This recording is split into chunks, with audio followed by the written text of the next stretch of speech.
Mana nih muka-mukanya, muka-muka yang pasti mungkin belum mandi ya. Sekarang soalnya baru jam 11 di sebuah weekend yang indah ini. Wih, Mbak Siska udah mandi belum Mbak Siska? Ah, udah Mbak, udah belum Mbak? Halo? Ya udah kita anggap sudah lah ya gitu mungkin. Kita anggap sudah. Oke deh. Baik, selamat pagi Abang Mbak dan teman-teman. Sebelum kita mulai training pada hari ini, mari kita mempersiapkan hati kita untuk memuji dan menyembah Tuhan. Aku undang untuk kita bersama-sama bersaat teduh.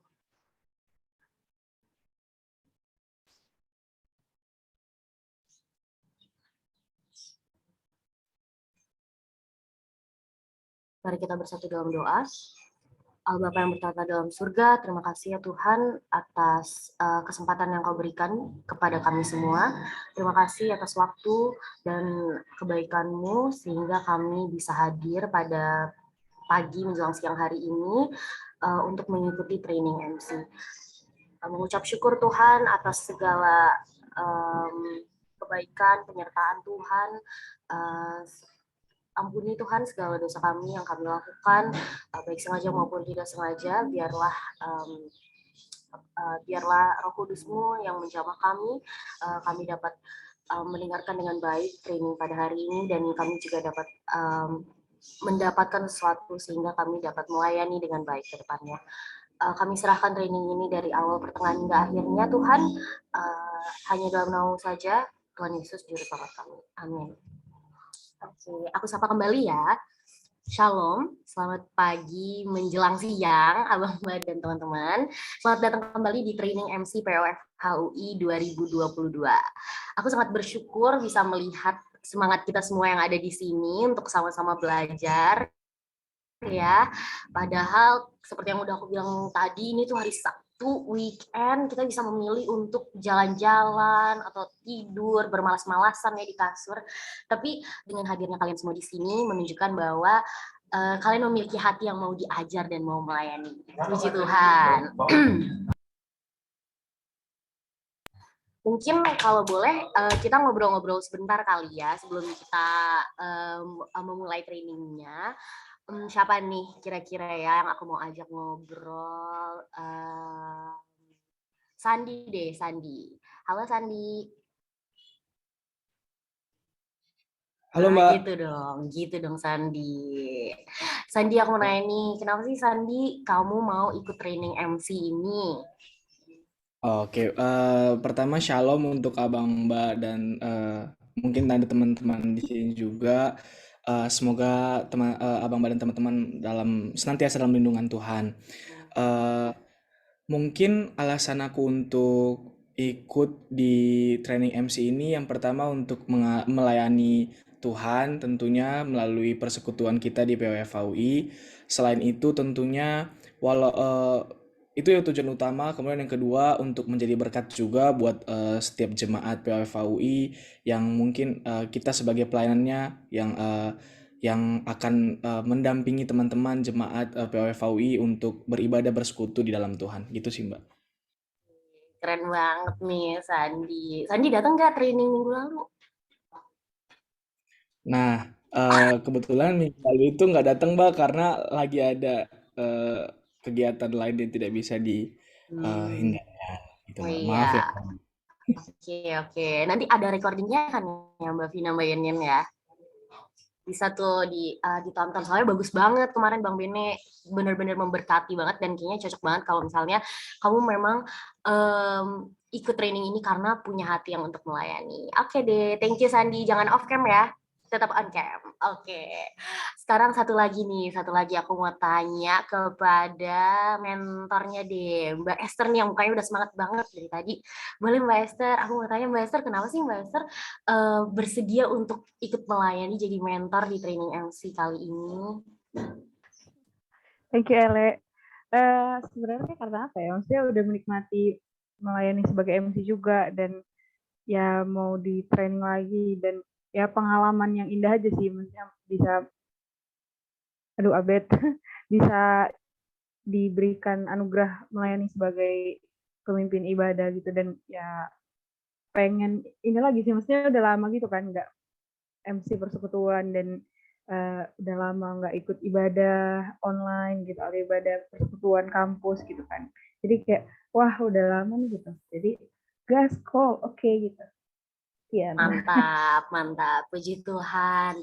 Kalau aku yakin banyak, aku yakin mungkin banyak abang mbak dan teman-teman juga yang setuju dengan aku dengan pernyataan ini, bahwa kita hadir pada hari ini di Zoom ini karena kita sudah melihat betapa besar cinta Tuhan kepada kita, sehingga kita sangat bersyukur dan sangat bersukacita karena kasihnya. Karena itu kita mau melayani, kayak tadi Sandi bilang dia tuh rindu untuk melayani, Mbak Esther juga pengen untuk kembali nge-share apa yang udah didapatkan. Nah, sambil mengingat kembali cintanya Tuhan Yesus kepada diri kita masing-masing, aku mau mengajak kita semua untuk menyanyikan lagu Memasuki Gerbangnya.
Korintus 4 ayat 1, demikianlah hendaknya orang memandang kami sebagai hamba-hamba Kristus yang kepadanya dipercayakan rahasia Allah.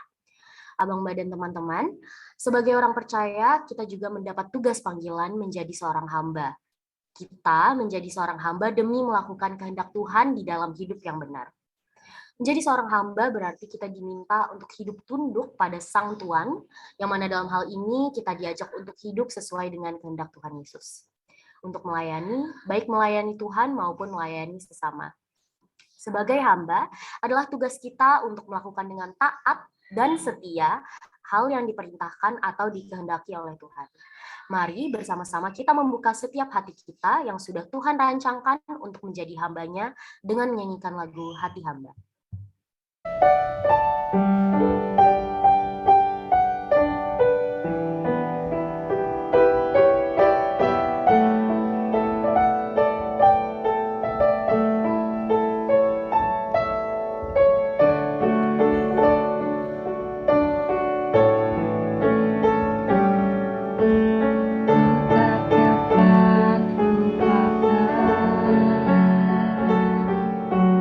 Kebaikan yang ku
lihat rupa, Kau bukan Tuhan yang memandang harta.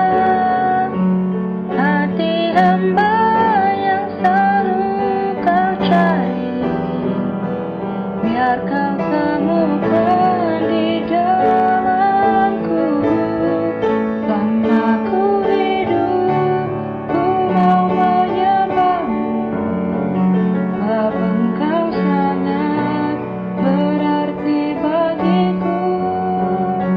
Yang terbaik yang ada padaku, ku persembahkan kepadamu, Yesusku.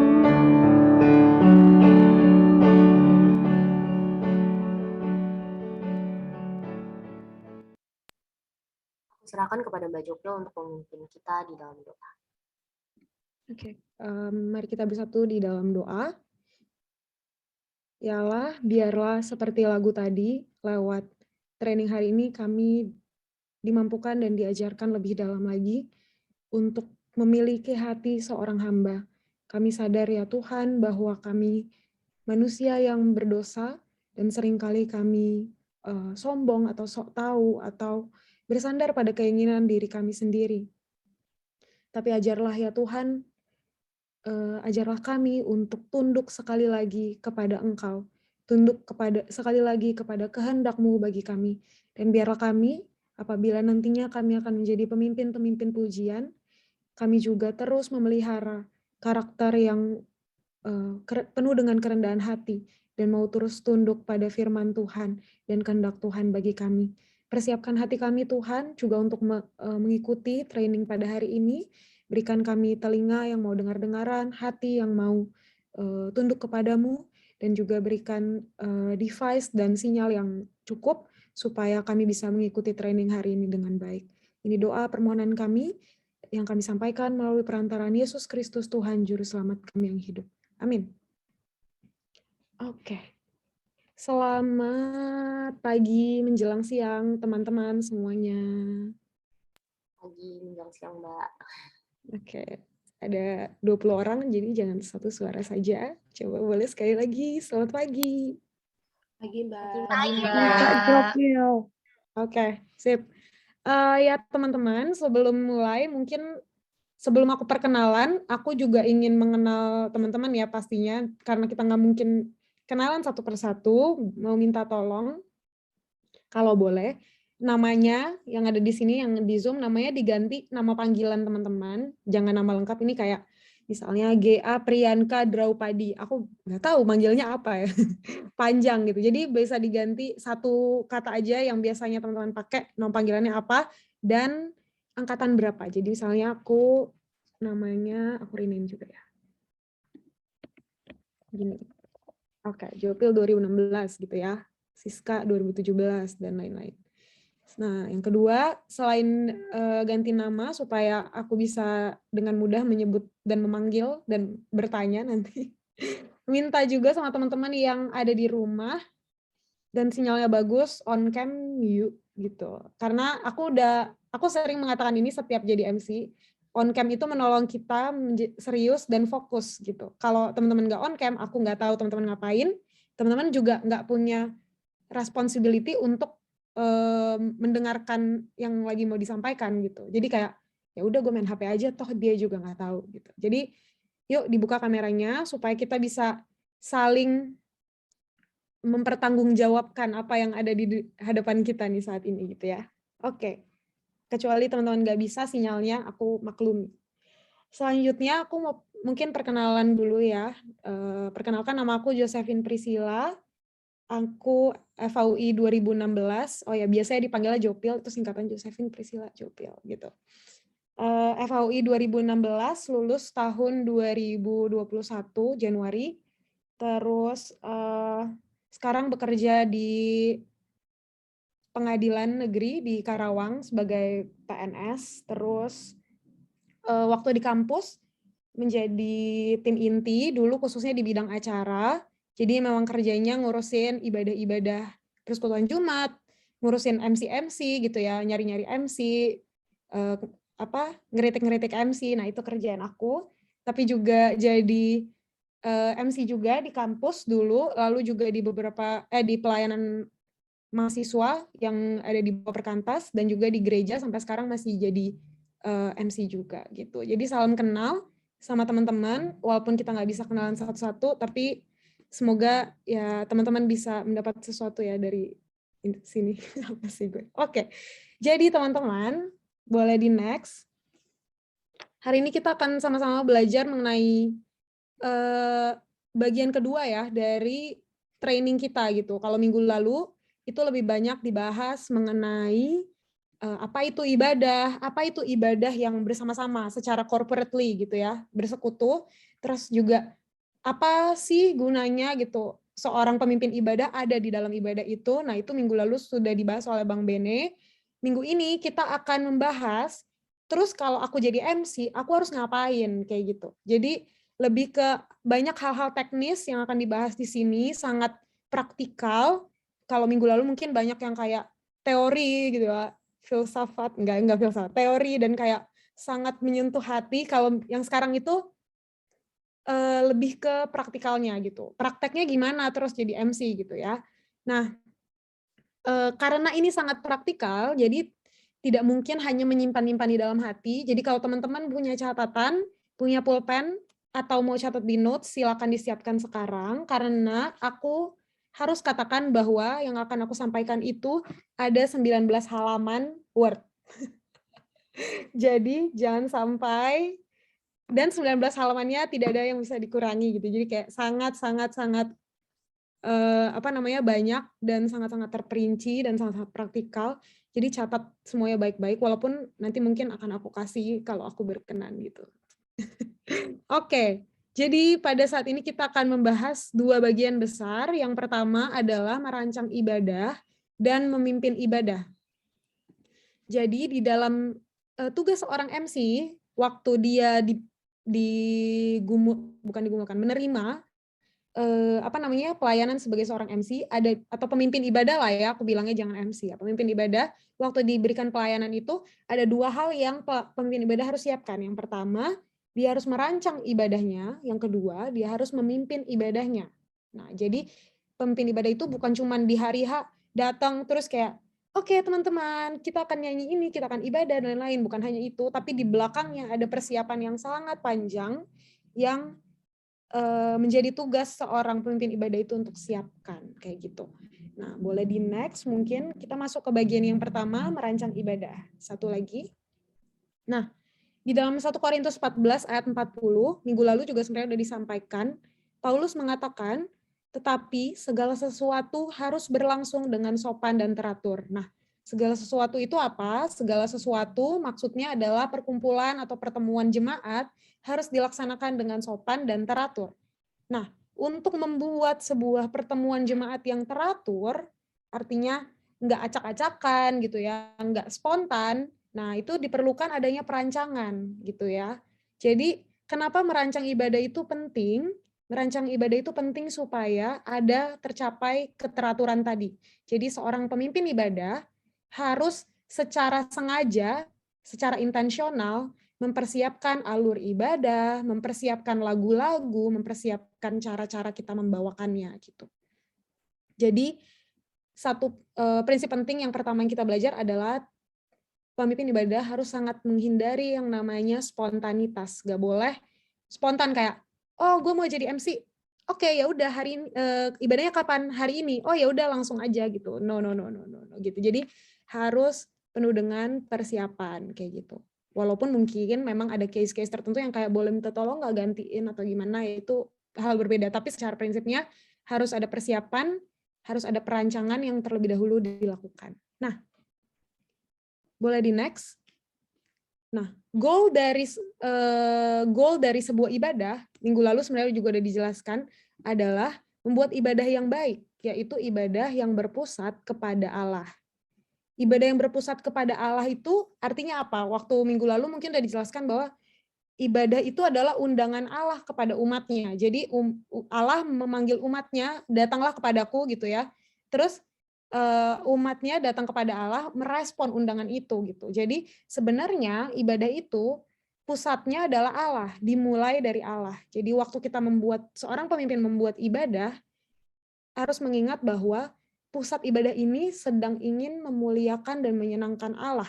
Karena dia yang ngundang, istilahnya kalau ada orang ngundang kita ke rumahnya, nggak mungkin kita kayak bertindak suka-suka kita ya, tapi kita mencoba bertindak sebagaimana tuan rumah itu ingin gitu ya. Jadi goalnya adalah membuat ibadah yang berpusat kepada Allah. Nah, ini perlu sekali dipahami karena ada kecenderungan pemimpin ibadah itu pengennya membuat ibadah yang manis didengar oleh jemaat. Nah, itu jangan sampai terjadi ya. Jadi kayak oh kayaknya jemaat kalau dikasih pengakuan dosa kayak nggak enak deh, yaudah nggak usah deh gitu. Nggak boleh kayak gitu. Jadi maksudnya harus mengingat bahwa ibadah ini fokusnya adalah memberikan apa yang terbaik dan apa yang Allah mau. Jadi bukan memberikan yang manis bagi jemaat saja, tapi sungguh untuk yang terpenting adalah berpusat kepada Allah. Seperti itu. Dan jangan sampai kita sebagai pemimpin ibadah mengecilkan karakter pribadi Allah. Kalau minggu lalu dijelasin mengenai hukum yang kedua, hukum Taurat yang kedua gitu ya. Jangan membuat bagimu patung, maksudnya jangan membuat Allah yang kayak karakternya suka-suka kita aja gitu.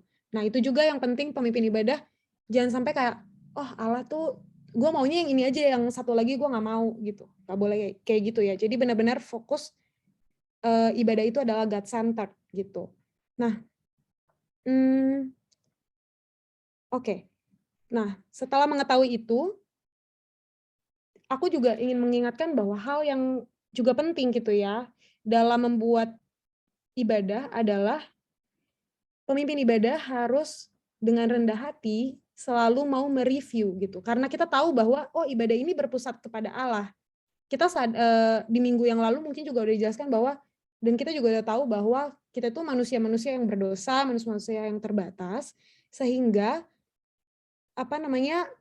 ada banyak kecenderungan kita akan miss gitu daripada kehendak Allah. Makanya kita perlu untuk terus mereview. Jadi waktu kita merancang ibadah, kenapa merancang ibadah itu penting? Karena disitulah kita mereview, kita ulang lagi, kita baca lagi, kita ingat lagi, kita renungkan lagi. Kira-kira ini udah benar nggak ya berpusat pada Allah atau tidak? Kayak gitu. Jadi itu hal-hal yang penting. Boleh di next. Nah, ini juga yang minggu lalu sudah dibahas. Aku akan cuma ulang-ulang sedikit. A desire to preach without a desire to prepare is a desire to perform. Jadi waktu kita mempersiapkan ibadah, itu menunjukkan bahwa kita nggak lagi pengen perform, nggak lagi pengen show off, tapi kita sungguh ingin memberitakan yang terbaik gitu, yang benar. Jadi ada preparation yang diperlukan supaya bukan hanya alur ibadahnya yang berpusat kepada Allah, tapi hati kita juga senantiasa diubahkan oleh Tuhan lewat persiapan itu supaya kita makin berpusat kepada Allah. Seperti itu. Jadi perancangan ibadah itu sebenarnya bukan hanya mempersiapkan alur 1, 2, 3. Habis ini. Misalnya tadi kalau di awal tadi Ele, habis saat teduh kita nyanyi, habis nyanyi doa, habis doa nyanyi lagi, habis nyanyi lagi apa gitu. Jadi bukan hanya begitu, tapi dalam persiapan membuat alur, Tuhan juga bekerja di dalam hati kita untuk mengubahkan kita gitu. Sehingga semakin kita berpaut kepada Tuhan, kita juga bisa menolong jemaat untuk mengalami Tuhan di dalam ibadah itu kayak gitu. Jadi preparation atau persiapan atau perancangan ini itu sangat sangat penting. Jadi teman-teman jangan sampai menomorduakan ini, merasa kayak yang penting di depan nanti gue pede, gue bisa mengatakannya dengan baik. Ya udah preparation-nya ya udah aja, nggak bisa kayak gitu. Tapi preparation ini perlu, aku bisa bilang 75% dari waktu persiapan teman-teman, karena itulah semua yang menjadi dasar dari hari H teman-teman menjalankannya. Oke. Kita akan masuk ke dalam, terus prepare-nya bagaimana gitu ya. Sebelum ke situ, sebelum prepare-nya bagaimana, aku akan menjelaskan beberapa jenis ibadah gitu ya. Di dalam teman-teman tahu, mungkin teman-teman berasal dari latar belakang gereja yang berbeda-beda. Ada teman-teman yang dari gereja yang tradisional gitu. Ada juga yang dari gereja yang modern, lebih modern misalnya seperti gereja-gereja karismatik, atau ada yang dari gereja GKI, HKBP dan lain-lain. Itu kan kalau teman-teman datang ke gereja-gereja itu beda-beda kan ya cara ibadahnya. Ada yang cuma duduk berdiri, nggak boleh angkat tangan, nggak boleh tepuk tangan. Tapi ada satu lagi yang gerejanya ada yang pakai full band, terus habis itu di sana mereka jemaatnya angkat tangan dan lain-lain lah ya gitu. Jadi teman-teman pasti udah melihat perbedaan-perbedaan itu. Boleh di next. Nah, secara garis besarnya sebenarnya ibadah itu ada 2 pola besar, 3 lah ya, 3 pola besar. Jadi pola ibadah itu ada pola alurnya. Jadi alur itu teman-teman paham kan ya, alur maksudnya kayak skrip cerita gitu. Jadi ada beberapa pola yang dipakai di gereja-gereja. Yang pertama adalah ibadah sebagai dialog. Ibadah sebagai dialog itu artinya di dalam ibadah pemimpin ibadah itu akan memimpin jemaat beribadah dengan cara seperti berdialog kepada Tuhan, berdialog dengan Tuhan. Nah, misalnya kalau misalnya teman-teman mungkin yang di gereja tradisional bisa relate, kalau kita memulai ibadah biasanya dimulai dengan votum. Di dalam nama Allah Bapa dan Putra dan Roh Kudus, amin. Terus habis itu ada ayat yang diberitakan, lalu dibuka dengan doa. Nah, itu seperti apa ya? Itu seperti Allah sedang mengundang dan memanggil umatnya, datanglah kepadaku gitu. Jadi, nah terus setelah itu biasanya setelah votum direspon dengan jemaat bernyanyi gitu ya, bernyanyi memuji Tuhan. Nah, itu seperti dialog gitu. Jadi waktu Allah memanggil lewat firman-Nya, jemaat merespon dengan bernyanyi gitu. Atau waktu Allah memanggil umatnya untuk mengaku dosa lewat ayat, jemaat berdoa mengaku dosa gitu. Jadi waktu Allah berkata bahwa di dalam firman-Nya gitu ya, manusia telah jatuh dalam dosa, kehilangan kemuliaan Allah. Bagaimana jemaat merespon dengan berdoa mengaku dosa. Jadi ada dialog. Waktu firman Tuhan diberitakan, artinya Allah sedang berbicara ya lewat firman-Nya dan lewat khotbah pendeta, jemaat nanti akan merespon misalnya dengan persembahan, dengan syukur, dengan lagu-lagu yang berisi komitmen kayak gitu. Jadi ada dialog, ada responsoria gitu antara Allah dengan jemaat. Itulah ibadah yang bentuknya dialog. Tapi ada juga ibadah yang bentuknya drama. Ibadah yang bentuknya drama itu apa sih? Nah, biasanya pemimpin ibadah akan memimpin jemaat beribadah seperti mempraktekkan drama. Nah, dalam pola ini biasanya kan ada lah ya, aku juga dari dulu sering dengar kalau di dalam ibadah tuh siapa sih yang jadi aktor, siapa sih yang jadi sutradara, siapa sih yang jadi penontonnya gitu. Ada yang bilang, oh jemaat yang jadi penonton. Terus habis itu aktornya itu ya yang di atas mimbar. Lalu Allah itu yang jadi sutradara yang mengatur semuanya. Nah, sebenarnya hal ini kurang tepat atau aku bisa bilang ya salah lah gitu ya. Waktu ibadah itu sebenarnya yang menjadi aktor adalah jemaat. Kenapa? Karena jemaat di sini yang mau datang kepada Tuhan kan, jemaat yang mau memberikan persembahan kepada Tuhan. Jadi mereka lah yang kita sebagai jemaat lah yang sedang berdrama, bukan berdrama itu bukan berarti pura-pura ya, tapi maksudnya sedang menjadi aktor di sini. Lalu tugasnya pemimpin ibadah adalah menjadi sutradara, artinya dia yang bikin naskahnya. Sutradara itu kan yang mengatur gitu ya, bagaimana film atau drama itu berjalan. Jadi sutradara dalam hal ini pemimpin jemaat itu mengatur jemaatnya bagaimana harus bertindak di dalam ibadah. Jadi oke, habis dari sini kita ke sini ya, habis dari sini sekarang kita begini, sekarang kita begini. Nah, pemimpin ibadah dan juga jemaat sebagai sutradara dan aktor bersama-sama berkolaborasi, tujuannya apa? Untuk memuaskan si penonton, yaitu Allah. Jadi Allah itu sedang menonton, Allah itu sedang melihat kepada kita yang sedang beribadah itu, mempraktekkan drama itu, kira-kira kayak gitu. Teman-teman kalau misalnya aku mungkin terlalu cepat atau terlalu membingungkan, mohon diinterupsi aja nggak apa-apa, supaya nggak kehilangan apapun gitu ya dari sini. Nah, tapi ada juga yang bentuknya gabungan. Nah, kalau yang gabungan itu biasanya dua polanya disatukan gitu. Misalnya, kalau biasanya kita di PO, di Persekutuan Oikumene, itu biasanya gabungan. Jadi misalnya pemimpin ibadah tetap adalah orang yang membuat naskahnya gitu ya, skripnya dia buat, alurnya dia buat dulu, dia yang mengatur, tapi di dalam pola ibadah yang berbentuk drama itu tetap ada dialog antara Allah dan juga umatnya. Makanya kan biasanya kita di PO itu menggunakan alur yang kayak ada ayat yang dikasih, jemaat merespon gitu ya. Maksudnya ada kayak gitu, tapi juga ada pemimpin ibadah yang menjadi si sutradaranya seperti itu kira-kira. Jadi digabunglah dua-duanya. Kira-kira kayak gitu. Nah, tapi teman-teman, tiga pola ini sebenarnya bukan kaku. Maksudnya kayak harus ini enggak. Tapi ini menjadi acuan yang baik untuk kita memikirkan kita mau pakai yang mana gitu, dan itu pun tetap harus disesuaikan di mana teman-teman melayani kayak gitu. Jadi misalnya teman-teman melayaninya di gereja yang tradisional, mungkin sulit untuk membawakan ibadah yang berbentuknya gimana drama misalnya, atau teman-teman ada di ibadah yang karismatik, mungkin sulit untuk membawakan yang dialog kayak gitu. Tapi sesuaikan aja dengan konteks jemaatnya siapa, di mana saudara melayani gitu ya. Jadi itu disesuaikan dan nanti teman-teman bisa pilih lah ya dari antara pola-pola tersebut. Oke, kira-kira itu kita bisa lanjutkan lagi, boleh next. Nah,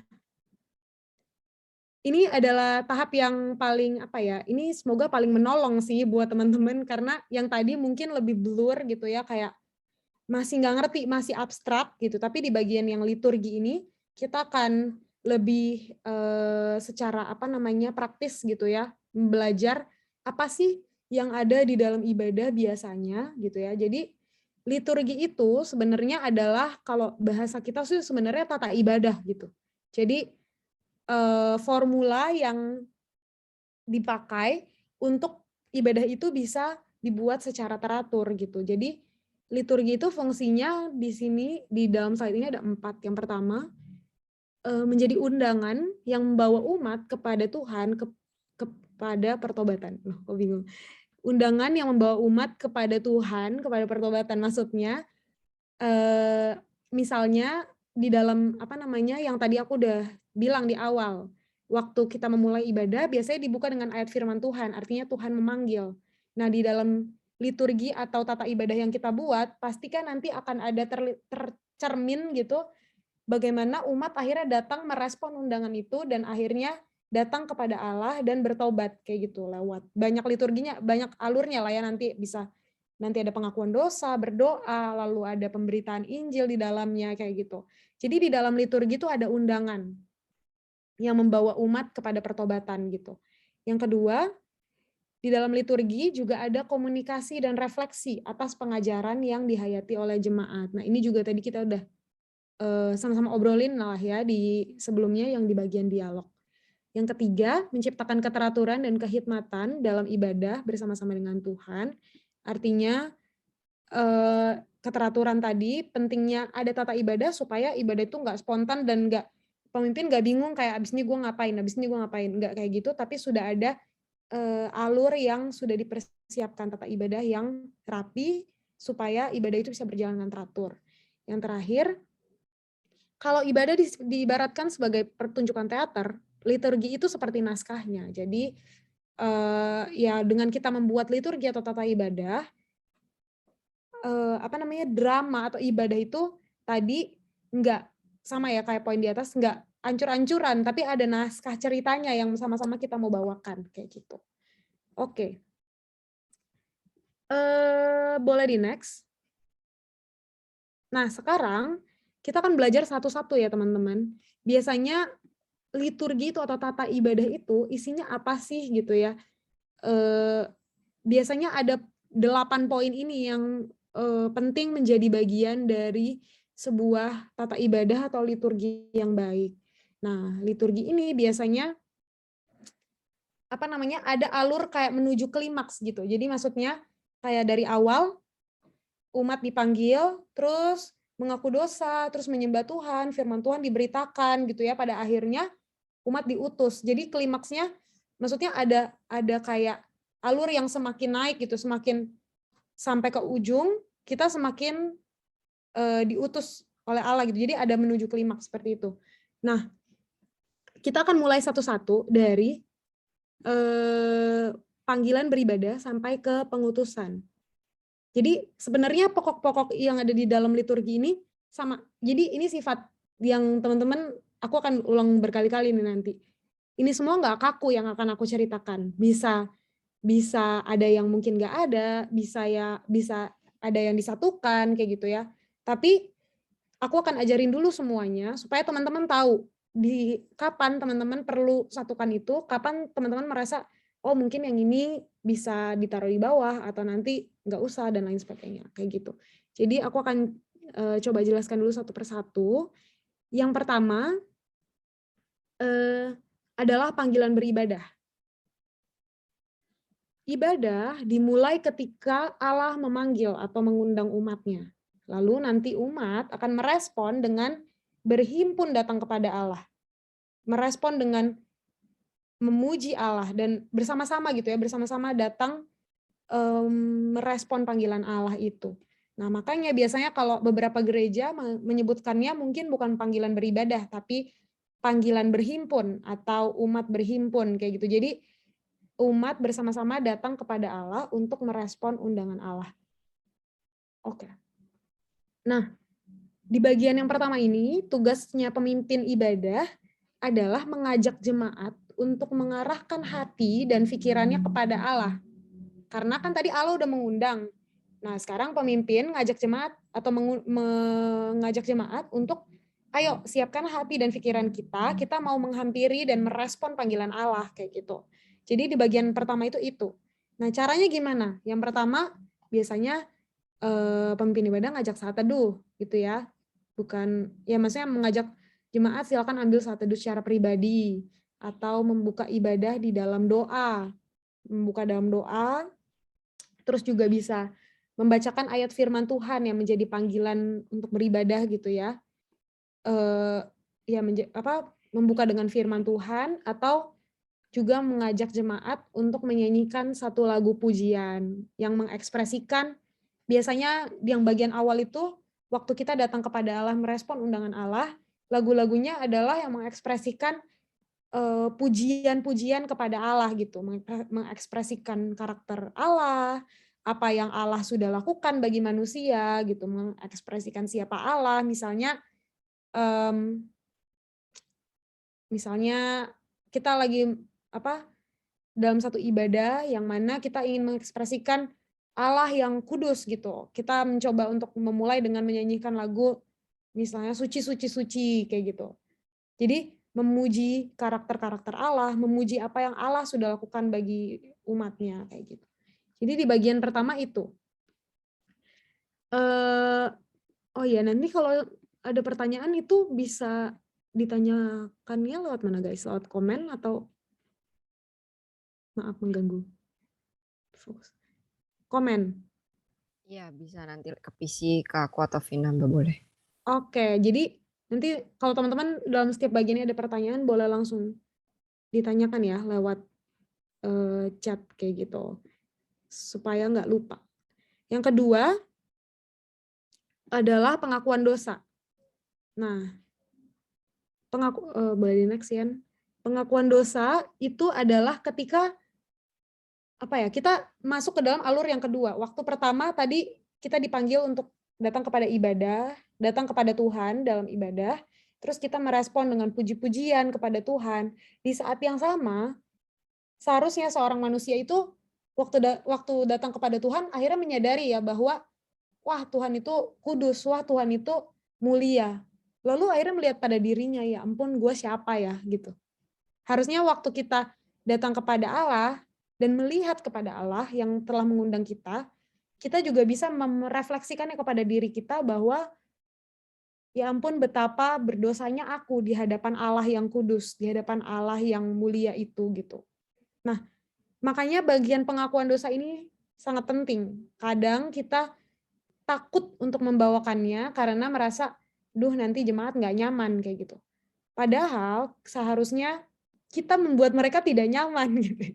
Jadi maksudnya memang tujuan kita adalah membuat mereka tidak nyaman dengan dosa-dosa mereka dan akhirnya datang kepada Allah di dalam doa, mengaku dosa dan memohon pengampunan kayak gitu. Jadi bagian pengakuan dosa ini jangan dilewatkan. Biasanya kita menggunakannya dengan memberikan ayat bisa, atau juga ayat yang menolong untuk mereka mengaku dosa. Misalnya aku sering pakai manusia telah jatuh dalam dosa dan kehilangan kemuliaan Allah kayak gitu. Kata-kata itu menolong kita akhirnya melihat, iya benar gue masih berdosa, iya benar gue jalannya tuh serong gitu, iya benar ya ternyata gue nggak taat dan lain sebagainya. Akhirnya kita mau mengaku dosa, dan disitulah biasanya pemimpin ibadah mengajak jemaat untuk mengambil waktu secara pribadi untuk berdoa mengaku dosa. Bisa ditutup dengan doa permohonan pengakuan dosa oleh pemimpin ibadahnya. Biasanya pemimpin ibadah menutup dengan mengajak berdoa juga kayak gitu. Nah, setelah sudah mengaku dosa, apakah berhenti di situ? Pastinya tidak ya, karena perlu diketahui bahwa sebenarnya di dalam liturgi ini kita tuh sedang memberitakan Injil ya gitu. Jadi maksudnya pesan-pesan Injil itu nyata lewat liturgi-liturgi yang ada. Allah mengundang kita mengaku dosa, lalu seperti yang diberitakan oleh firman Tuhan yang kita percayai, waktu umat mengaku dosa, Allah memberikan anugerahnya gitu ya. Maksudnya Allah sudah menyediakan anugerah keselamatan itu lewat pengorbanan Yesus Kristus di kayu salib. Nah, itulah yang kita mau beritakan lewat bagian yang ketiga, berita anugerah dan penyembahan. Setelah jemaat mengaku dosa, pemimpin ibadah dapat melanjutkan dengan memproklamasikan Injil atau berita pengampunan dosa. Nah, jadi di dalam bagian yang ketiga ini tugasnya pemimpin apa? Memberitakan bahwa dosamu telah diampuni, kamu diselamatkan oleh karena anugerah Allah, karya keselamatan. Jadi kayak Yohanes 3 ayat 16 gitu ya, karena begitu besar kasih Allah ke dunia ini, ia mengaruniakan anaknya yang tunggal. Dan seterusnya, kayak gitu. Nah, jadi di dalam bagian ini kita sedang memberitakan janji keselamatan dan hidup baru. Janji apa yang Injil sudah beritakan, itu kita beritakan lagi di dalam ibadah, lewat bagian ini. Nah, bagian ini penting untuk mengingatkan bahwa memang kamu udah berdosa tuh benar gitu. Memang kamu tuh berdosa, iya. Tapi Allah melalui Yesus Kristus telah memberi anugerahnya, pengampunan dosanya kepada kita semua. Di sini pemimpin harus bisa dengan berani untuk memberitakan Injil dan mencerminkan bahwa ibadah itu benar-benar memang berpusat kepada Allah, berpusat kepada Injil, berpusat kepada karya Kristus yang telah Dia berikan. Karena hidup kita itu kan harus berpusat pada Injil dan berpusat pada Kristus. Makanya dalam ibadah juga cerminkanlah ibadah yang berpusat pada Injil itu gitu, yang sudah kita pahami. Kayak gitu. Nah, biasanya berita anugerah itu biasanya bentuknya ayat. Bisa ayat ya, bisa kata-kata juga bisa. Tapi nanti dilanjutkan dengan penyembahan. Penyembahan itu maksudnya adalah menjadi respon ya, respon atas berita anugerah. Jadi kita meresponi anugerah yang Tuhan kasih dengan menyembah Tuhan, menyembah Allah karena relasi kita sudah dipulihkan gitu ya. Juga bisa dalam bentuk lagu-lagu yang misalnya berisi syukur atas keselamatan atau pernyataan iman kembali gitu, kayak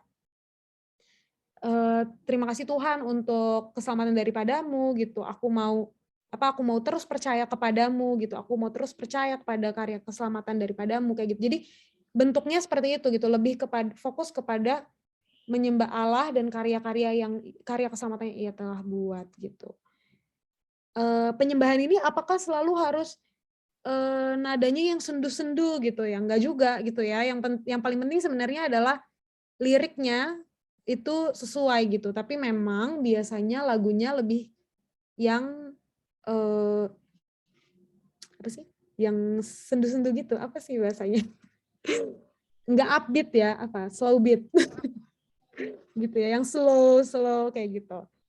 Gitu. Walaupun enggak juga sih ya, kalau aku beberapa kali menggunakan satu lagu judulnya Tuhan Betapa Banyaknya, itu nggak slow-slow gitu, tapi liriknya sangat sesuai dengan berita anugerah.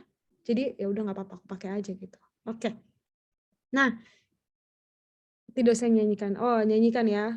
Lagunya kayak gini. Tuhan betapa banyaknya berkat yang kau beri, teristimewa rahmat-Mu dan hidup abadi. Nah, sisanya nanti dilihat di YouTube. Jadi sebenarnya padahal yang penting adalah refnya ya. Kok gue dikerjain sih? Nggak boleh. Oke, tinggal setengah jam. Nah, bagian yang keempat, setelah kita menyembah Allah, biasanya setelah menerima mengaku dosa, menerima pengampunan dari Tuhan, barulah firman Tuhan itu diberitakan kepada umatnya. Untuk biasanya untuk mempersiapkan umat untuk membaca firman, waktu mempersiapkan umat untuk mendengar firman Tuhan. Nah, biasanya kita pemimpin ibadah suka memasukkan satu lagu untuk persiapan menuju firman Tuhan kayak gitu. Walaupun itu juga nggak harus, beberapa kali juga nggak pakai gitu ya, langsung aja kasih ke ya udah nih silakan Bapak pendeta, Bapak pembicara kayak gitu. Jadi nggak harus, tapi biasanya ada persiapan menuju firman Tuhan yang disampaikan melalui lagu-lagu. Contohnya lagu apa biasanya? Kusiapkan hatiku Tuhan untuk dengar firman-Mu saat ini gitu. Jadi lagu-lagu yang tentang firman Tuhan. Nah, setelah itu kan firman Tuhan diberitakan. Di dalam firman Tuhan diberitakan, itulah sebenarnya kayak inti dari ibadah yang mau kita sampaikan gitu ya. Jadi kayak kita membangun dari awal semuanya. Nah, tema dari ibadah yang sudah kita perancangkan tuh sebenarnya ada di firman Tuhan itu. Jadi itulah kayak ya gitulah ya intinya. Nah, semoga teman-teman memahami. Terus setelah firman Tuhan diberitakan, terus jemaat harus ngapain? Ya merespon lagi gitu ya. Biasanya meresponnya di bagian yang kelima, merespon firman Tuhan itu biasanya dengan pernyataan bahwa kita sudah diteguhkan lagi imannya dan kita bersedia untuk mengambil komitmen di hadapan Tuhan. Nah, biasanya respon firman itu bisa mengajak jemaat saat teduh gitu ya, berdoa di hadapan Tuhan, mengambil komitmen. Bisa juga lagu-lagu yang berbau aku mau ikut Yesus, atau aku mau bagaimana meresponinya lah, meresponi firman yang sudah diberitakan tadi. Nah, bisa juga merespon firman Tuhan itu dengan persembahan. Persembahan itu kenapa jadi respon firman Tuhan? Karena di dalam persembahan kita mau mengucapkan ungkapan syukur ya kepada Tuhan, dan mau kayak ini Tuhan, aku mengucap syukur buat pemeliharaan Tuhan, dan aku mengucapkannya lewat memberikan harta gitu ya, memberikan uang, memberikan harta yang Tuhan sudah berikan kepadaku kayak gitu. Jadi persembahan itu juga bisa jadi simbol respon syukur atas firman Tuhan yang diberitakan tadi gitu. Jadi biasanya suka digabungin ya, meresponi firman Tuhan lewat dengan memberikan persembahan syukur gitu. Biasanya ada lagu-lagu yang juga dinyanyikan sambil mengiringi persembahan. Boleh di next lagi. Terus setelah itu akan ada, biasanya ada doa syafaat nih setelah memberikan persembahan. Doa syafaat itu apa? Syafaat itu artinya kita sedang menggantikan posisi seseorang. Artinya kita berdoa on behalf of others gitu. Jadi kita sedang berdoa mewakili orang-orang yang lagi kita doakan. Jadi biasanya syafaat itu bukan doa soal aku gitu. Syafaat itu adalah momen yang dipakai untuk mendoakan orang lain. Nah, di dalam doa syafaat ini biasanya kita mendoakan apa aja sih? Biasanya kita mendoakan kampus kita, biasanya kita mendoakan negara kita mendoakan teman-teman kita, mendoakan apalah ya. Maksudnya bukan doa-doa pribadi yang biasa kamu sampaikan di saat teduhmu, bukan, tapi doa-doa yang mewakili pergumulan orang-orang lain gitu, jemaat, pergumulan bangsa, negara, dunia kayak gitu. Walaupun biasanya doa syafaat itu tidak oleh MC sih ya, biasanya ada pendoa syafaat tertentu yang diberikan tugas untuk itu. Jadi itu kenapa ditaruhnya di bawah gitu? Kenapa ditaruhnya setelah persembahan? Sebenarnya ini juga menjadi respon setelah firman Tuhan diberitakan. Oke Tuhan, aku mau mengucap syukur lewat persembahan, tapi aku juga mau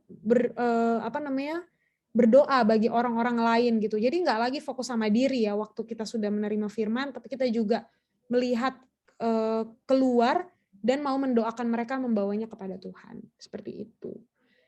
Terakhir, di dalam liturgi biasanya ada pengutusan. Nah, pengutusan artinya apa? Artinya setelah udah melalui liturgi yang panjang, jemaat sudah bertemu dengan Allah, meresponi Allah, mengaku dosa, menerima keselamatan, mendengar firman, juga udah memberi, juga udah mendoakan. Yang terakhir adalah jemaat diutus kepada dunia yang gelap. Jemaat diutus kepada dunia yang gelap untuk menjadi saksi Kristus, menjadi murid Kristus. Itulah yang tercermin melalui liturgi bagian yang terakhir. Jadi lagu pengutusan itu biasanya bukan hanya kayak lagu menutup ibadah, ya udah ibadah ditutup lagunya ini, enggak. Tapi biasanya menjadi deklarasi dari jemaat bahwa aku akan setia mengikut Engkau ya Tuhan, menjadi muridmu, mengerjakan apa yang Tuhan sudah sediakan kayak gitu. Jadi biasanya lagu-lagunya bisa berupa pengutusan, artinya lagu-lagu yang kayak nyuruh-nyuruh, tau nggak lagu-lagu yang nyuruh-nyuruh? Misalnya kayak kita harus membawa berita pada dunia dalam gelap. Itu kan bukan kayak kalau lagu komitmen itu kan biasanya aku mau, kita mau gitu ya. Kalau ini enggak, kita harus membawa berita. Jadi seperti nyuruh-nyuruh gitu. Biasanya lagu pengutusan tuh yang kayak gitu. Tapi maksudnya ini nyuruh-nyuruh dalam hal yang benar ya. Maksudnya nyuruh-nyuruh mengutus jemaat untuk ke dunia kayak gitu. Lagu-lagu yang seperti itu, atau bisa juga sebenarnya lagu-lagu yang komitmen, menyatakan bahwa ya Tuhan, aku mau setia kepadamu, bisa seperti itu juga kayak gitu. Jadi kira-kira itulah teman-teman tata ibadah atau liturgi yang biasanya atau secara umum itu ada di dalam satu ibadah. Jadi ibadah itu lengkap lah ya, sudah aku jelaskan nih dari awal sampai habis. Biasanya seperti ini. Mungkin beberapa teman-teman mulai memikirkan gitu ya, gereja gue gimana nih liturginya gitu ya. Apakah udah pas belum ya gitu. Atau malah jadi kalau aku pertama kali belajar ini tercelikan, ternyata gereja aku tuh pakai kayak gitu tuh ada maksudnya ya, ada alurnya yang sedang coba diceritakan gitu. Jadi nggak lagi memahami ibadah itu kayak sepatah gitu kayak, atau ada ini tuh cuman ya udah, maksudnya ada bagian poin pengakuan dosa tuh ya udah mengaku dosa aja, enggak. Tapi itu semua adalah alur yang kayak terjahit gitu ya satu dengan yang lain, membentuk suatu ibadah yang holistik kayak gitu. Bahasa-bahasa yang gue gunakan kenapa sulit-sulit begini ya, gue jadi bingung deh. Oke, kita akan lanjutin ya teman-teman. Nah jadi biasanya di dalam, pesan sedikit mengenai liturgi ini, boleh di back lagi, sorry. Biasanya di bagian liturgi ini, khususnya untuk teman-teman PMK, cobalah untuk tidak berfokus pada apa yang gereja kamu pakai aja. Gitu. Jadi maksudnya bukan berarti harus gabungin semua gereja banget, enggak juga. Karena kan PMK itu kan interdenominasi ya teman-teman. Maksudnya artinya banyak denominasi gereja di dalam satu persekutuan kita. Jadi lihat, terbuka juga kepada gereja-gereja yang lain. Lihat kalau ada yang secara liturgi atau tata ibadahnya baik, ya udah coba diadaptasi, digabungkan aja dengan apa yang teman-teman udah tahu gitu. Jadikan itu alur ibadah yang baik juga, tetap menjadi alur ibadah yang sehat gitu. Jadi jangan fokus pada kayak di gereja gue tuh bentuknya yang kayak gini, ya udah yang kayak gini aja. Tapi lihat juga gereja lain bentuknya kayak gini, kenapa ya? Kira-kira ada nggak yang bisa aku ambil yang mungkin bisa menyempurnakan gitu alur ibadah yang sedang aku siapkan kayak gitu. Terus juga perlu diperhatikan bahwa liturgi itu, dalam menyusun liturgi itu perlu memahami konteks ibadah, terus juga memahami, maksudnya misalnya konteks ibadah tuh kayak ya itu tadi yang kamu layani orangnya siapa dan lain sebagainya. Terus ibadahnya formal atau non formal. Kalau ibadah pembinaan begini, misal tadi mungkin nggak akan semuanya gitu ya liturginya dipakai gitu, disesuaikan. Jadi misalnya kayak ibadah ya kayak gini pembinaan, ya mungkin lagunya 2-3 aja, tapi udah mencakup semua kayak gitu. Atau kalau di ibadah Natal ya itu pasti berbeda lagi. Jadi disesuaikan, dan liturgi itu jangan bertele-tele, jangan kayak pengakuan dosa sampai 3 kali gitu misalnya, kayak nggak perlu gitu ya. Jadi yang penting bagaimana suatu tata ibadah ini bisa secara efektif menolong jemaat untuk mengalami perjumpaan dengan Tuhan lewat setiap ayat, lewat setiap lagu-lagu. Jadi gunakan liturgi ini seefektif mungkin kayak gitu. Jadi teratur dan juga efektif. Itulah tujuan sebuah liturgi. Oke. Kita akan masuk ke dalam tahap-tahap sekarang merancang ibadah, mulainya dari mana gitu. Aku lupa masukin ya yang pertamanya sebenarnya. Jadi waktu merancang ibadah, pertama adalah persiapan pribadi. Kalau persiapan pribadi ini, yang paling penting adalah persiapan spiritual dan teknis. Minggu lalu sebenarnya udah dijelaskan, aku nggak akan ngulang. Minggu lalu, maksudnya aku nggak akan mengulang banyak, tapi persiapan spiritual yang penting adalah sebelum memulai perancangan segala sesuatu, mulailah setiap persiapanmu dengan doa. Aku bold di bagian setiap. Jadi bukan cuman waktu hari Senin pertama kali merancang bukan dengan doa, Selasa, Rabu, Kamis ya udah nggak pernah berdoa lagi, kayak udahlah lanjutin aja gitu, kayak ngerjain tugas. Enggak, tapi selalu mulai dengan doa. Tunjukkan bahwa kamu memang sedang berserah kepada Allah dan membiarkan Roh Kudus bekerja di dalam hatimu untuk menuntunmu merancang ibadah itu gitu. Jadi tunjukkan keberserahan dirimu lewat doa. Lalu sebelum memulai juga penting untuk terus menjaga relasi, bukan sebelum aja ya, tapi sepanjang persiapan penting untuk terus menjaga relasi, membereskan dosa-dosamu. Kalau ada hati yang masih gimana-gimana dibereskan dulu gitu ya. Jangan sampai melayani dengan kepalsuan kayak gitu. Itu secara spiritual harus disiapkan secara pribadi. Tapi selain persiapan spiritual, juga harus mempersiapkan yang namanya persiapan teknis yang sangat panjang ini, yang akan kujelaskan selanjutnya. Nah, persiapan teknis yang paling pertama adalah memahami konteks ibadah.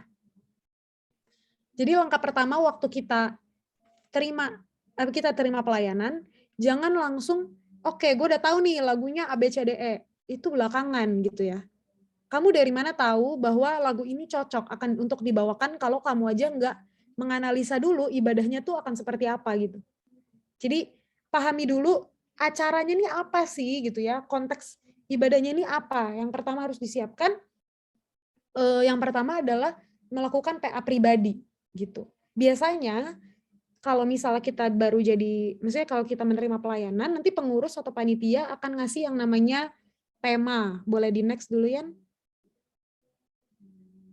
Nah, biasanya dia akan ngasih yang namanya tema, ayat, dan tujuan sasaran. Contohnya ini, aku buat satu contoh aja. Misalnya, ibadah PJ, temanya Grace Alone. Ayatnya dari Efesus 2 ayat 1-10, tujuannya 1, 2, 3.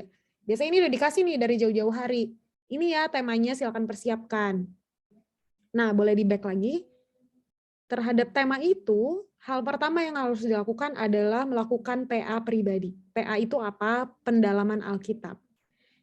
Jangan sampai karena merasa misalnya Efesus 2 ayat 1-10 mah udah sering gitu ya. Jadi nggak di-PA-in lagi. Oh, tidak bisa, tidak boleh begitu. Jangan ada itu tanda bahwa kamu merasa gue udah tahu gitu. Dan itu sangat-sangat harus dijauhi ya. Penting untuk melakukan PA sebelum memulai segala sesuatu. Ya tujuannya supaya pemimpin ibadah tahu gitu Tuhan mau menyampaikan apa lewat ibadah ini gitu, benar-benar PA kan semoga teman-teman udah paham ya sebenarnya cara PA itu gimana. Kalau belum berarti tugas Vina, Yan dan kawan-kawan lah untuk mengajarkan dulu gitu sebelum mereka mulai menjadi MC. Jadi PA itu apa biasanya? PA itu biasanya mengetahui dulu konteks ayatnya, misalnya Efesus 2 ayat 1-10. Kitab Efesus ditulis sama siapa sih? Gitu. Surat Efesus ditulis sama Paulus. Untuk jemaat yang seperti apa? Kenapa Paulus berikan surat ini kepada jemaat Efesus? Apa maksudnya Paulus? Lalu setelah udah tahu konteks itu, lalu bisa diPA-kan ayat per ayat. Ayat ini maksudnya apa ya? Ayat ini maksudnya apa? Kenapa abis ngomong ini dia ngomong ini? Dianalisa satu-satu kayak kita menganalisa unsur pasal gitu. Waktu teman-teman pasti kan udah lewat ya asas pidana, udah pernah menganalisa unsur satu persatu. Nah, itulah yang sebenarnya teman-teman lagi lakukan di dalam PA. Jadi satu-satu ayat per ayat itu dijabarkan, dijelaskan unsurnya satu persatu. Itu memakan waktu yang lama, teman-teman. Tapi kerjakanlah gitu ya. Itu sangat penting karena dari situlah akhirnya kita bisa lihat alur ibadahnya tuh mau bisa dibawa seperti apa kayak gitu. Dan Tuhan ingin menyampaikan apa sih sebenarnya lewat ibadah ini. Jadi tetap lakukan itu. Nah, oke. Nah, terus setelah PA biasanya nanti bisa juga menganalisa tujuan sasaran yang dikasih sama pengurus. Jadi kalau pengurus kasih 1, 2, 3, oh alurnya kayak gini ya. Jadi maksudnya pengurus mau dijelaskan dulu manusia berdosa, tapi manusia diselamatkan. Sekarang kita merespon gitu. Jadi oke, alur ini bisa kita pakai nih sepertinya kayak gitu. Jadi itu memahami konteks, dan yang terakhir adalah memahami konteks lokal. Konteks lokal maksudnya adalah yang ikut ibadah ini yang tadi siapa. Misalnya kalau di PWFH jemaatnya rata-rata ya mahasiswa hukum dari UI, rentang usianya 17 sampai 22 tahun. Tapi latar belakang gerejanya beda-beda, persekutuannya bagaimana, biasanya ibadahnya berapa lama dan lain sebagainya. Itu dipikirkan, dipertimbangkan semuanya gitu ya. Jadi selain mempeakan ayat, ibadahnya seperti apa juga perlu dipertimbangkan terlebih dahulu sebelum teman-teman bikin alur. Nah, yang kedua, setelah memahami konteks ibadah, boleh di next, kita menyusun yang namanya alur ibadah. Menyusun alur ibadah itu biasanya kita, kalau aku ya, ini aku pribadi, biasanya aku mulai dengan menjawab pertanyaan yang ada di depan ini. Pertanyaan adalah, apa karakter Allah yang paling terlihat di sini, di dalam ayat itu? Bagaimana Allah ingin menunjukkan diri kepada umatnya secara khusus dalam bagian ini. Karena tadi kita udah tahu ya, ibadah itu pusatnya adalah Allah. Jadi waktu mau menyusun ibadah ini, pikirkanlah Allah tuh pengen apa sih dari ibadah ini, Allah tuh pengen apa sih dari ayat yang dikasih ini gitu. Atau Allah seperti apa sih yang bisa kita lihat gitu, Allah yang kudus, yang tidak bisa dekat dengan dosa, Allah yang mengampuni, Allah yang menyelamatkan, Allah yang apa gitu. Itu tidak berarti kita cuma milih satu dan meminggirkan yang lain ya, enggak. Tapi kita pengen fokus pada satu karakter yang kita pengen kenal lewat karakter Allah yang pengen kita kenal lewat ibadah ini kayak gitu. Jadi biasanya aku mulai dengan pertanyaan itu. Nah, setelah udah dapat jawabannya, pasti akan lebih mudah untuk memikirkan selanjutnya alurnya seperti apa. Nah, jadi biasanya kalau aku setelah menjawab pertanyaan ini nih, pertanyaan pertama, aku mulai coba integrasikan gitu ya, yang tadi liturgi yang udah aku jelaskan di awal dengan hasil PA aku sebelumnya, konteks ibadah yang tadi. Jadi kayak aku udah PA-kan semuanya, latar belakang konteks-konteks ibadahnya, coba aku integrasikan itu semua menjadi satu tata ibadah yang baik kayak gitu. Nah, nanti di dalam file yang nanti aku akan kasih itu ada contohnya bagaimana aku mengintegrasikan semuanya. Jadi pertanyaan-pertanyaan dan hasil PA aku diintegrasikan, terus jadi panggilan ibadahnya seperti apa, pengakuan dosanya seperti apa, dan lain sebagainya. Kayak gitu. Di bagian inilah kita menyusun alur itu dari awal hingga akhir. Nah, beberapa hal yang penting boleh di next, yang juga teman-teman harus pikirkan ya, adalah tadi alur ibadah. Jadi alur ibadah itu kan sebenarnya, maksudnya bukan alur ibadah, sorry. Ibadah itu kan sebenarnya adalah cerminan dari kehidupan orang Kristen. Jadi biasanya di dalam ibadah cobalah untuk masukkan beberapa poin ini. Maksudnya adalah ibadah itu harus berpusat kepada Kristus gitu ya. Di dalam alur ibadah itu pusatkanlah ibadahmu kepada kehidupan, kematian, kebangkitan, kenaikan Kristus gitu. Itu bisa dipakai, maksudnya cerminkan ciri-ciri kekristenan atau kekristenan ini di dalam ibadah yang sedang kita buat. Selain berpusat kepada Kristus, juga biasanya ibadah juga bisa dibuat untuk mencerminkan adanya dialog yang tadi kita udah jelaskan.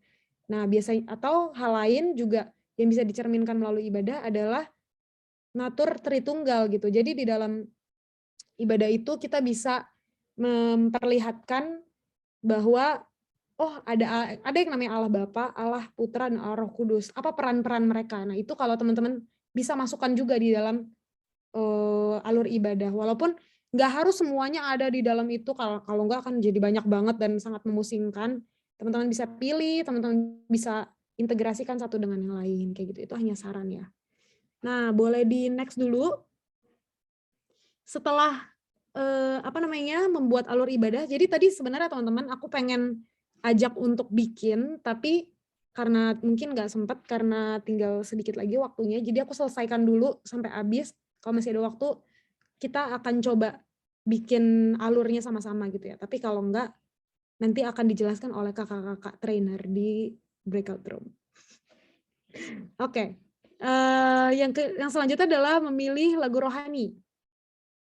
Udah bikin alur nih ya, semuanya dari panggilan ibadah sampai pengutusan udah kita jelaskan. Ceritanya kan kayak gini, gitu.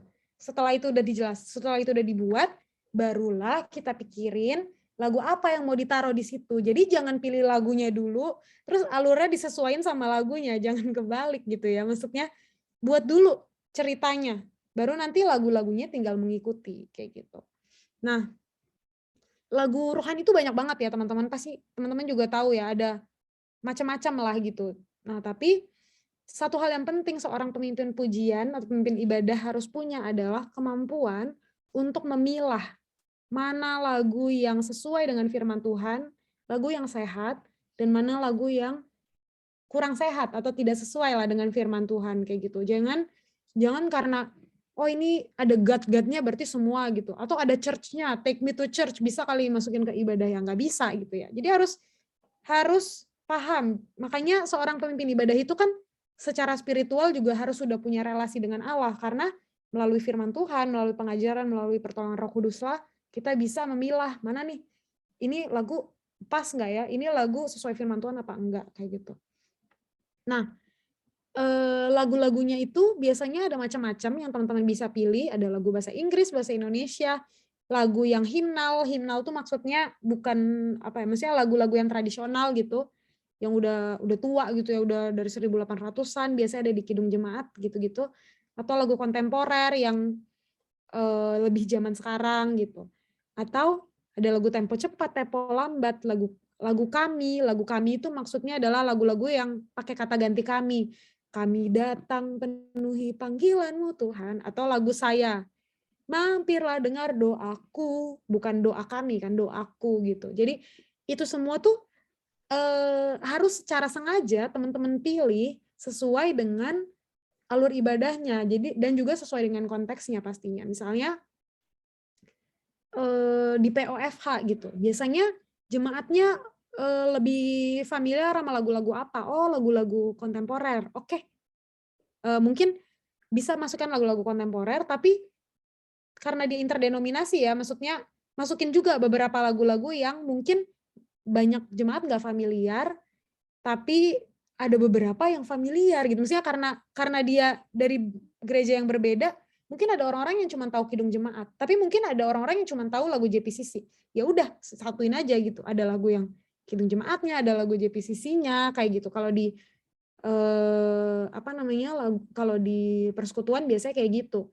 Terus apakah jemaatnya bisa paham bahasa Inggris nggak? Kalau misalnya di orang tua mungkin nggak perlu pakai lagu-lagu bahasa Inggris kayak gitu. Tapi kalau di kampus, mungkin mereka bisa paham kalau lagu bahasa Inggris kayak gitu. Atau terus juga bagian ini lebih cocok pakai tempo yang seperti apa? Pengakuan dosa nggak mungkin kan pakai tempo yang cepat, misalnya kayak mampirlah dengar doa gitu, kayak pakai tepuk tangan, nggak mungkin gitu ya. Pasti lebih hal-hal yang saat teduh kayak gitu. Tapi kalau lagu-lagu yang persekutuan gitu, mau fellowship gitu. Mungkin lagunya biasanya temponya cepat dan lain sebagainya. Terus kalau misalnya lagu-lagu yang kayak tadi lagu-lagu persekutuan, biasanya kita pakai kata kami bersama-sama gitu ya. Maksudnya kayak ya itu ya lebih komunal. Tapi kalau lagu-lagu pengakuan dosa biasanya pribadi, saya, aku, kayak gitu. Jadi itu harus secara intensional teman-teman pikirkan satu demi satu. Jadi mana lagu yang pas untuk tema ini, konteks ibadah ini, dan bagian liturgi ini gitu. Nah, ya oke. Ada pesan katanya kuncinya adalah seimbangkan semuanya ya. Jadi harus seimbang. Jangan semuanya lagu kami, jangan semuanya lagu saya, jangan semuanya tempo cepat, jangan semuanya tempo lambat, jangan semuanya himnal, atau jangan semuanya lagu kontemporer. Kayak gitu. Jadi semuanya diseimbangkan aja gitu. Nah, kita akan next dulu, lanjut. Apa lagi? Oke. Kata pengantar. Ini juga bagian jadi rancangan, bagian dari rancangan ibadah. Kata pengantar ini sedikit aja ya teman-teman. Intinya pemimpin ibadah harus mempersiapkan kata-kata untuk mengantar jemaat untuk memasuki satu bagian liturgi. Bisa pakai ayat, bisa pakai misalnya kalimat pengantar, contohnya, marilah kita mengaku dosa di hadapan Allah. Misalnya, teman-teman, kita akan memasuki ibadah, marilah bersatu secara pribadi. Kata-kata itu, semua nih yang biasa teman-teman dengar MC katakan, itu udah dipersiapkan sebelumnya. Jadi, bukan spontan gitu ya. Mereka udah catat, mereka udah gumulkan apa yang mau dikatakan. Jadi, kata-kata itu juga harus sudah dipersiapkan dalam merancang ibadah. Tapi biasanya sih, itu terakhir-terakhir ya, setelah udah ada semua lagu, udah ada semua alur kayak gitu. Nah, oke. Yang terakhir dalam merancang ibadah adalah latihan. Latihan ibadah ini boleh di next, nggak ada tulisannya sih. Tapi latihan ibadah ini biasanya yang udah bareng-bareng sama singer pemusik. Ini juga penting, jangan sampai latihan ini MC cuma diem-diem aja. Tapi di sini teman-teman transfer visi sama singer pemusik. Teman-teman juga belajar bagaimana public speaking-nya lah ya gitu, gestur teman-teman dan sebagainya, memimpinnya seperti apa, itu belajarnya di latihan. Nah, sedikit kita lanjut ke bagian yang kedua, boleh di next. Memimpin ibadah ini tadi aku bilang kayak sebenarnya 25% enggak juga ya, tapi maksudnya persiapan itu lebih panjang lah prosesnya. Kalau memimpin ibadah ya di hari H aja kan ya. Nah, di dalam memimpin ibadah ada beberapa hal yang teman-teman perlu perhatikan. Seorang pemimpin ibadah secara, boleh di next, memimpin jemaat dalam beribadah secara spiritual, emosional, musikal, dan juga fisik. Secara spiritual artinya ibadah itu kan kita sedang menyembah dalam roh. Minggu lalu udah dijelaskan. Jadi kita tuh sedang roh yang ada dalam diri kita sedang berdialog dengan roh Allah lewat ibadah. Jadi makanya pemimpin ibadah itu harus bisa memimpin secara spiritual. Artinya tidak ada kepalsuan, tidak ada pura-pura, tapi semuanya tuh tulus dan murni apa yang kita mau sampaikan. Seringkali kita tuh pemimpin ibadah suka tergoda untuk show off. Apalagi kalau ngelihat jemaat lagi penghayatan banget. Rasanya kayak, ih bagus banget aku memimpin kayak gitu. Tapi jangan sampai kayak gitu ya. Maksudnya punya sikap hati yang terus berdoa. Sepanjang ibadah tetap berdoa, Tuhan murnikan hatiku. Tuhan tolong jemaat berjumpa dengan Engkau. Itu terus lewat dalam hati pikiran teman-teman, katakan itu terus kayak gitu.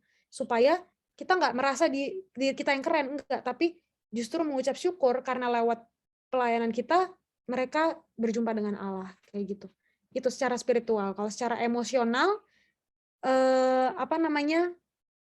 pemimpin ibadah juga jangan kalian kan memimpin penghayatan ya, penghayatan atau bagaimana alur dan lagu-lagu tersebut bisa menyentuh perasaan jemaat, menolong jemaat menghayati ibadah.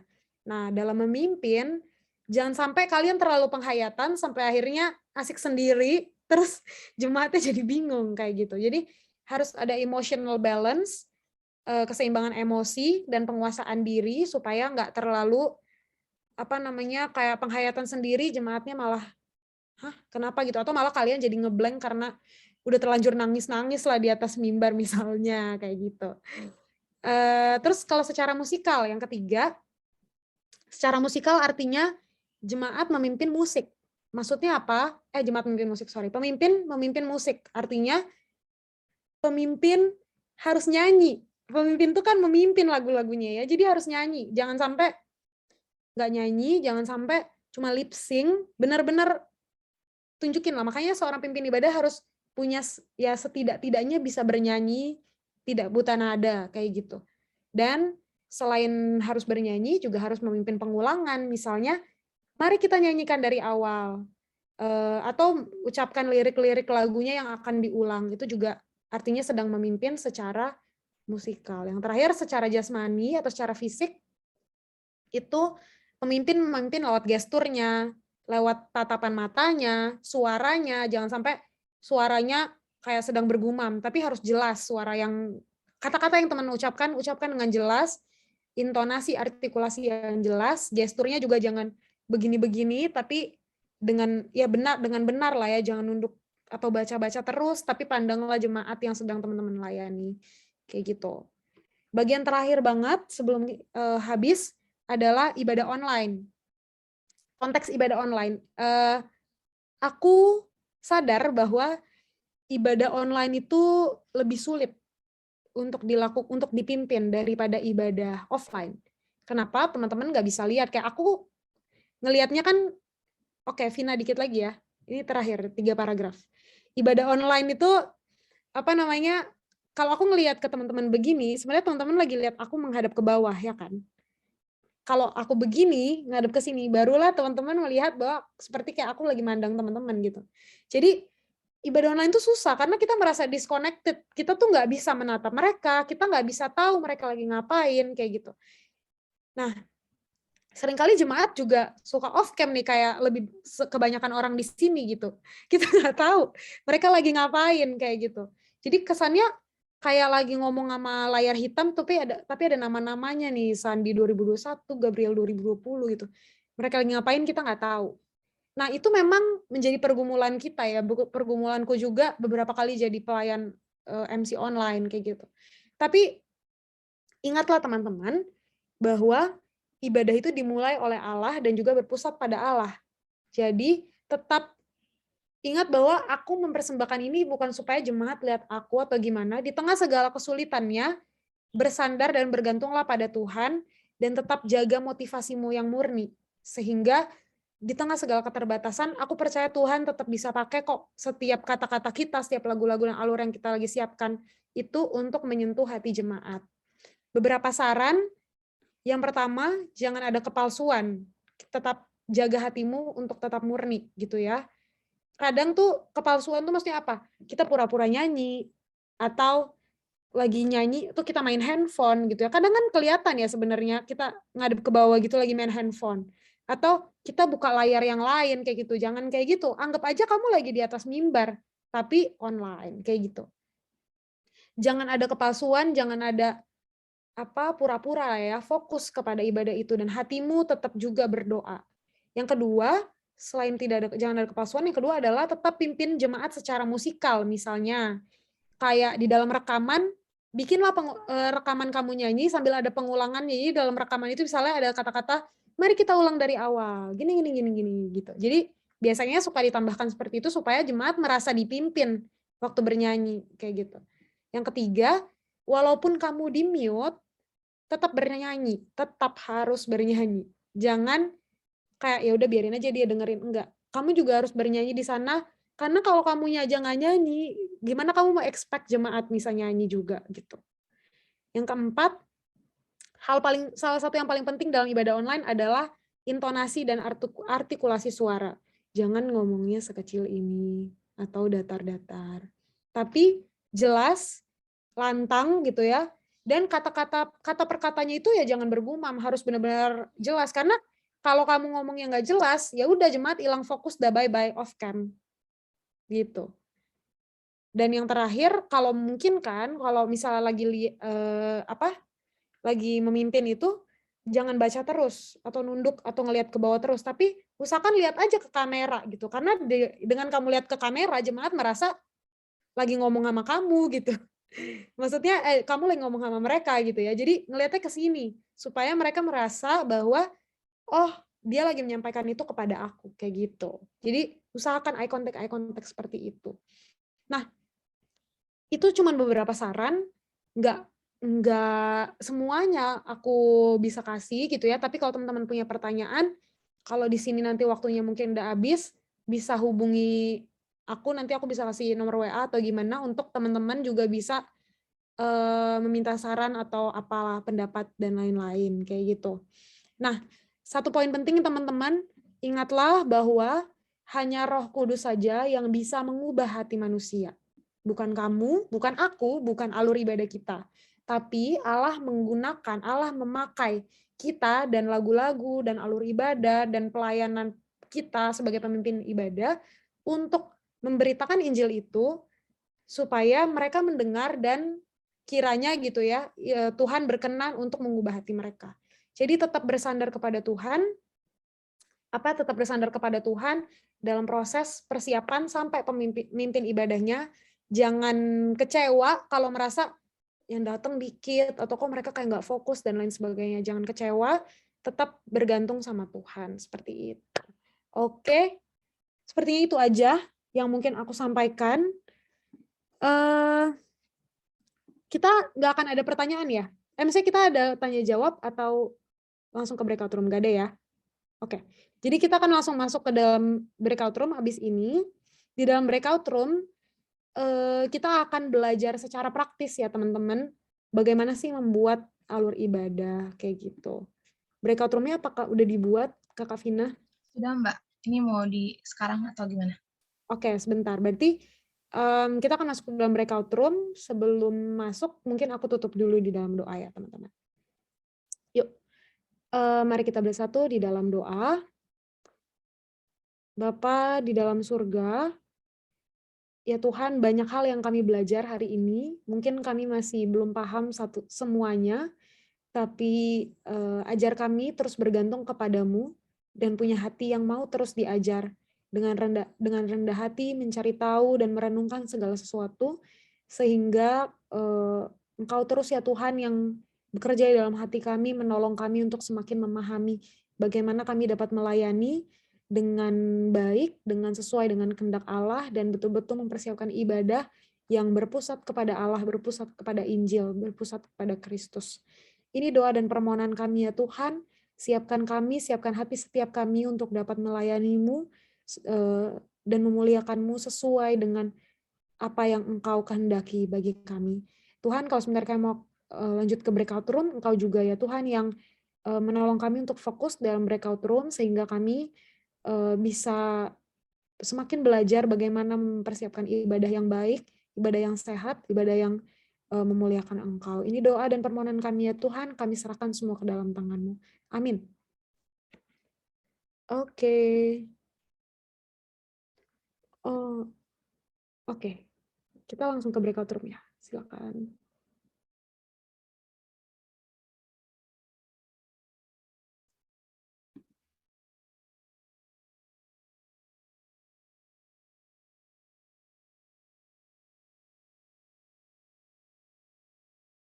Yan, cara mindahin lu gimana sih, Yan? Mungkin karena gue host ya, Vin. Gue jadi lu host ya. Ya, Nggak mau, ntar gue disuruh masuk BR. gue masuk BR kok, gue masuk BR. Iya, oke. Ini gue gimana, Vin, jadiin lu si host? Sorry. Dah. Jadi aku mana, Vin? Oke. Udah gue join kok.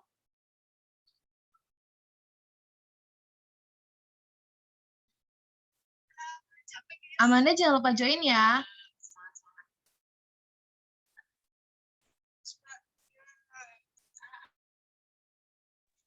Vin, gue nggak perlu masuk breakout room kan ya? Nggak perlu. Di main room aja ya. Oke, siap.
Oke, baik. Apakah semuanya sudah kembali ke menu udah ya? Oke.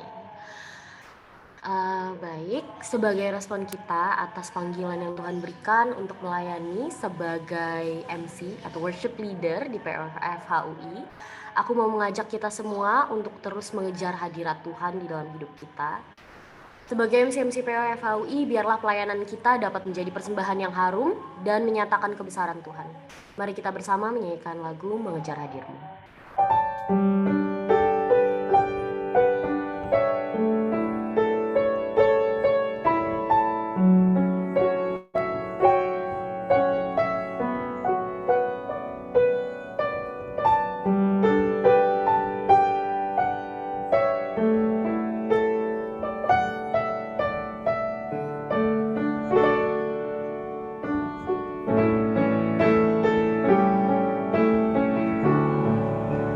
Dekat padamu itu rinduku.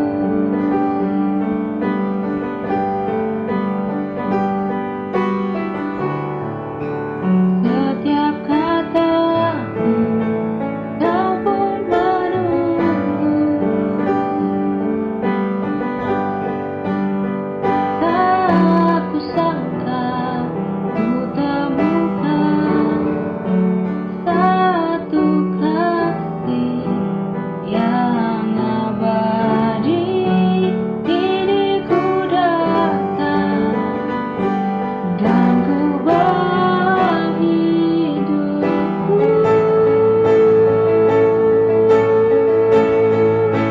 Memandang wajahmu, mengikuti kebaikanmu, mengejar hadirmu dalam hidupku, membawa sembahku, menyatakan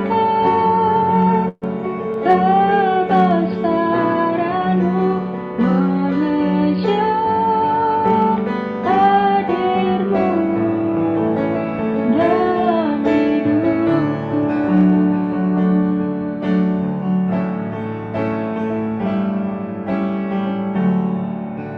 Dekat padamu itu rinduku.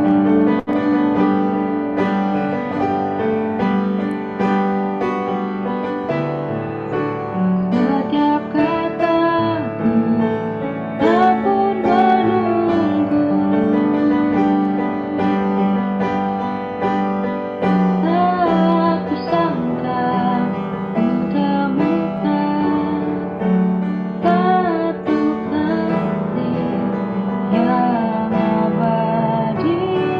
Kini ku datang dan ku bawa hidupku.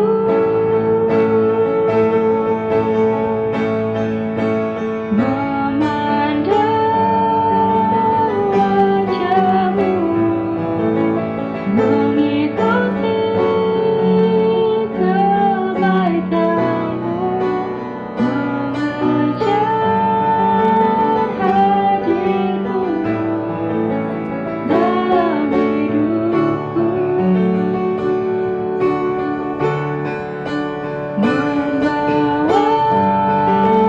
membawa sembahku, menyatakan kebesaranmu, mengejar hadirmu dalam hidupku. Aku undang Mbak Jopil untuk menutup training ini di dalam doa. Mari kembali bersatu di dalam doa. Ya Bapa, pemilik segala pelayanan kami, terima kasih Tuhan karena Engkau dalam segala kebaikan-Mu dan kemurahan hati-Mu memberikan kepada kami kesempatan untuk bisa kembali dipersiapkan untuk melayani Engkau secara khusus sebagai pemimpin pujian di persekutuan kami di POFHUI. Ya Tuhan, kami adalah manusia yang terbatas. Kami membutuhkan Engkau. Seringkali kami tidak rendah hati, seringkali kami merasa sok tahu, tapi Tuhan biarlah dalam perjalanan kami sebagai seorang MC, perjalanan kami melayani Engkau di dalam ibadah, terlebih dahulu sentuh hati setiap kami ya Tuhan, ajar kami untuk mau mengejar Engkau, mau mengejar pengenalan yang dalam akan Engkau, sehingga setiap kali kami memimpin ibadah, bukan hanya kata-kata atau lagu-lagu saja yang kami coba sampaikan, tapi sungguh roh kami ya Tuhan Engkau ubahkan sehingga bisa menolong setiap jemaat berjumpa dengan Engkau, mengalami Engkau, berjumpa dengan Injil, dan diubahkan melalui setiap alur, setiap lagu, setiap kata-kata, dan terlebih lagi oleh firman Tuhan di dalam ibadah. Kami menyerahkan diri kami, pakai kami Tuhan selagi kami bisa, pakai kami Tuhan untuk melayani Engkau dengan segala skill dan kemampuan yang kami punya. Tapi terlebih dahulu, bereskan hati kami dari segala sesuatu yang tidak berkenan di hadapan-Mu. Biarlah setiap pelayanan kami jadi kemuliaan bagi nama-Mu. Terima kasih Tuhan, kami menyerahkan setiap training dan juga pergumulan kami dalam menjadi MC ini ke dalam tangan-Mu. Engkau ya Tuhan yang kiranya sempurnakan setiap training selama 2 minggu terakhir. Biarlah itu sungguh menolong adik-adik di sini untuk bisa menggumulkan betul-betul pelayanan ini dan juga mempersembahkan, memberikan yang terbaik dalam setiap pelayanan mereka sebagai worship leader, sebagai pemimpin ibadah. Ini doa dan permohonan kami ya Tuhan yang kami sampaikan melalui Yesus Kristus, Tuhan dan Juru Selamat kami yang hidup dan melalui pertolongan Roh Kudus. Amin. Abang Mbak dan teman-teman, training MC pada hari ini telah selesai. Mari kita bersatu di sejenak.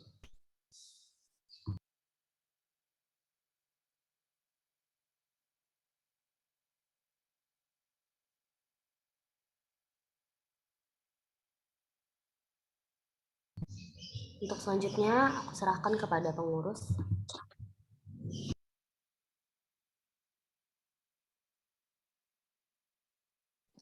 Oke, halo shalom teman-teman semua. Oke, shalom teman-teman semua. Gimana training hari ini? Luar biasa bukan? Sungguh luar biasa buat secara aku pribadi. Sangat insightful dan sangat terberkati. Nah teman-teman semua, hari ini yang plan ibadahnya ada Mbak Jopil tadi sebagai bicara, lalu ada Mbak Eles sebagai MC, lalu ada pemusik kita Mbak Yofi dan singer kita ada Mbak Karen. Dan juga ada teman-teman dan juga ada abang Mbak mentor kita yaitu ada Mbak Esther, Mbak Abed, Mbak Siska, Bang Ben. Kita boleh ucapin ya guys, thank you buat atas pelayanannya abang Mbak dan teman-teman semua pada hari ini yang sungguh luar biasa. Oke, boleh ditulis di chat atau dikasih reaction atau di PC juga boleh, nggak apa-apa. Bebas teman-teman semua. Oke, next warta kita adalah wah, sudah selesai. Semangat mengerjakan tugasnya ya teman-teman semua tadi yang sudah di background room. Ada 1 minggu ya tadi pengerjaannya. Teman-teman semua semangat mengerjakannya. Kalau ada masih bingung, boleh banget tanya-tanya mentor-mentor yang tadi di breakout room.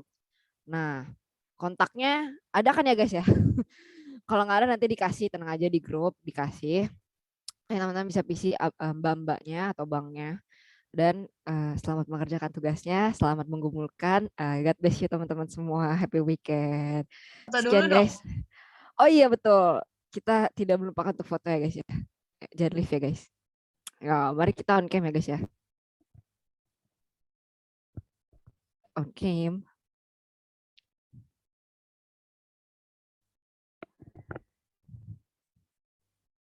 Sandi kita kembaran warna kuning. Kamu rohani banget deh. Itunya Tuhan Yesus belakangnya. Oke. Vin, arahin Vin. Oke deh. Oke, teman-teman, aku akan menghitung 1, 2, 3 ya. 1, 2, 3.